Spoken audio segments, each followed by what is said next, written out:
UDF-ന് തിളക്കമാർന്ന വിജയം ലഭിച്ചില്ലെങ്കിൽ വനവാസത്തിന് പോകും എന്നായിരുന്നു പ്രതിപക്ഷ നേതാവ് വി ഡി സതീശന്റെ പ്രഖ്യാപനം. എന്നാൽ തിരഞ്ഞെടുപ്പ് ഫലം വരും മുൻപേ അദ്ദേഹം വനവാസത്തിലേക്ക് പോയിരിക്കുകയാണ്.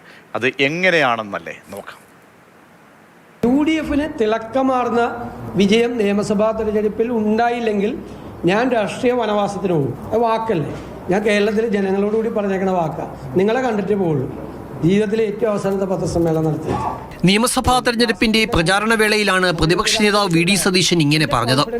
ഇത് ചർച്ചയാവുകയും ചെയ്തു. എന്നാൽ ഇന്ന് വി ഡി സതീശൻ വനവാസത്തിൽ പോയി. പക്ഷേ വനത്തിലേക്കല്ല. വാഗമണ്ണിൽ വി ഡി സതീശൻ ഉദ്ഘാടനം ചെയ്ത റിസോർട്ടിന്റെ പേരാണ് വനവാസം. ഇന്ന് രാവിലെ 10 മണിക്കായിരുന്നു ഉദ്ഘാടനം. മാധ്യമങ്ങളെ അറിയിക്കാതെയായിരുന്നു പ്രതിപക്ഷ നേതാവ് റിസോർട്ടിന്റെ ഉദ്ഘാടനം നടത്തിയത്. വനത്തിലാണ്, വനവാസത്തിലല്ല എന്ന അടിക്കുറിപ്പോടെ വി ഡി സതീശൻ പരുന്തുംപാറയിൽ നടത്തിയ യാത്രയുടെ ദൃശ്യങ്ങളും സമൂഹമാധ്യമങ്ങളിൽ ചർച്ചയായിരുന്നു. തിരഞ്ഞെടുപ്പ് ഫലം വരുന്നതിന് മുൻപ് പ്രതിപക്ഷ നേതാവ് നടത്തിയ വനവാസ യാത്രയും സമൂഹമാധ്യമങ്ങൾ ഏറ്റെടുത്തു കഴിഞ്ഞു. മാതൃഭൂമി ന്യൂസ്, കുമളി.